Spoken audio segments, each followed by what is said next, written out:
Joe Budden addresses running into Rory and goes off on Rory and Mal for calling him a thief in a new episode. Some nigga accused me of stealing and thievery as a friend that was doing a lot of friend. So now you got to stand on that. I wouldn't steal from none of my friends, wouldn't think about it. That's like the furthest thought in the world for me. That's not the man that I am. I'm standing on that.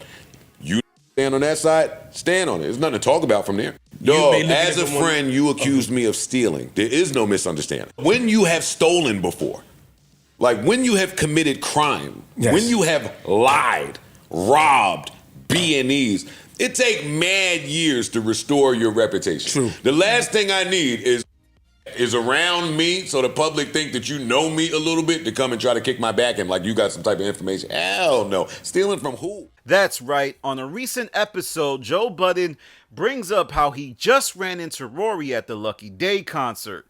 And this unlocked a whole conversation about how the two fell out, and it even kind of made it seem like things could be cool, but Joe said some things that, I don't know, it kind of looks like this thing is about to go into round 54. So let's break down what Joe said and get into the nitty-gritty of how this rivalry will never end. So like I said, this is a brand new episode, and Joe starts off this rant around the 53-minute mark saying that he ran into Rory at the Lucky Day concert.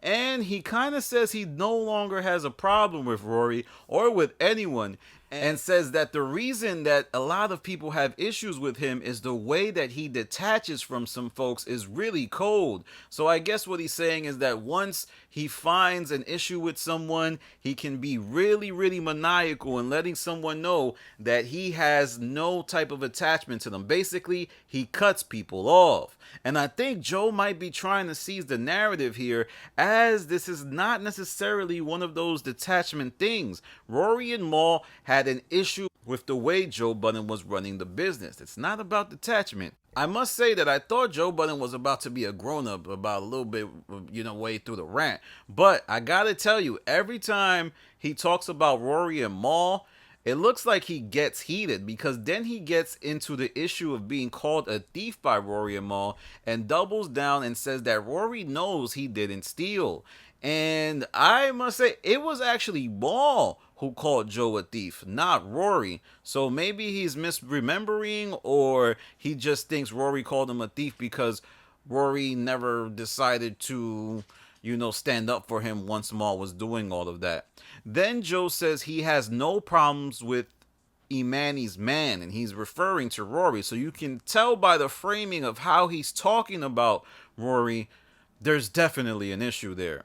That alone indicates a fallout. And then Joe brings up the 40-40 incident, which we covered on this channel, where he attempted to say hi to Rory, but Rory said something along the lines of "get the F about my face." Everybody was there. Everybody from that podcast. Rory did some stupid, goofy white boy. By then, Rory had to stick to whatever lie he came up with about the Robert Glasper. So he had to show out. So that was his time to show out, which looked weird because we were just at the Robert Glasper show. So that's when I removed myself. That was my last time speaking to Rory. I told him I'm never speaking to him again from that point. It was too doofy. Joe even hints that he showed Rory grace when he gets into the spiel about how he loved Rory enough not to knock his head off his shoulders. I covered that on this channel, and right now I'm so happy I did, because these parties met at the 40-40 and it was filled with tension, and Joe Budden seems severely impacted by that incident. Joe then says Rory and Mal called him a thief once again, and it's not cool, and they had to stand on it because he was trying to be their friend. Flip then makes a great point and says that Joe is hard to speak to because he has a response for everything. He's hinting at how Joe kind of, through his verbal dodging tactics, will avoid accountability and always seem to want people to look like they're on the losing end of an argument. So much so that Rory has now begun to take this tack that he no longer wants to speak with Joe. Now, Flip has a great point, and I must say, sometimes Joe is just like, I feel like I'm educated enough to speak on this topic. Joe has a way of avoiding any type of grievances people has with him. And it's different that he doesn't want to, doesn't want to take account, but he also leverages his fan base, who are very malleable to whatever he says, and uses it against the people that he is having fallouts with. So I'm talking about people like Nadeska, definitely Rory and Mal, and even others. So it's not even just that he be ducking and dodging, it's that he is a crude verbalist. He doesn't want to see what he does wrong. I don't think I've ever seen him admit that he did anything wrong with anyone, really. And another thing Joe says is that he's open to being vulnerable with people, but not with anyone who kind of, did some foul stuff.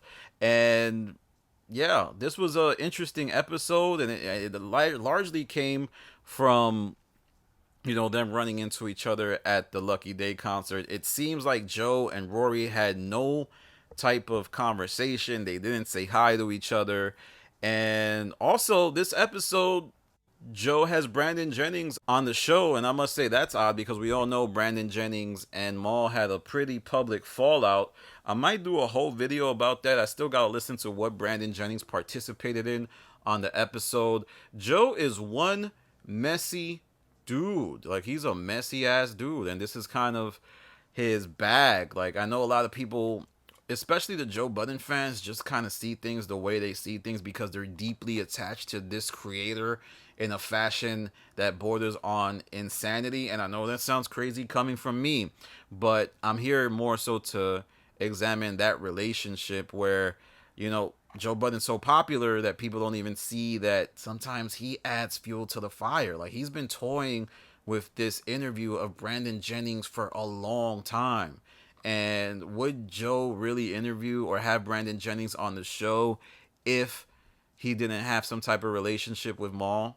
I don't think so. And I think that's the kind of tactic that Joe does that leads to this thing never ending. And I kind of wonder what was Joe's purpose in bringing this up if there was no interaction between Rory and Joe. And I truly think that the reason is that Joe has unexpressed feelings, and he's very mad that what Rory Mal and many others have said, well, specifically Rory and Mal have said about him, has stuck, right? A lot of people do still call Joe a thief, and that's the narrative that he hasn't been able to escape from, right? Because there was a point where Joe was kind of this shady figure before the podcast started. Like, he was labeled as some type of flop of a rapper because his career didn't pan out after many people thought he would be a big artist. And I know he did have a bunch of mood musics,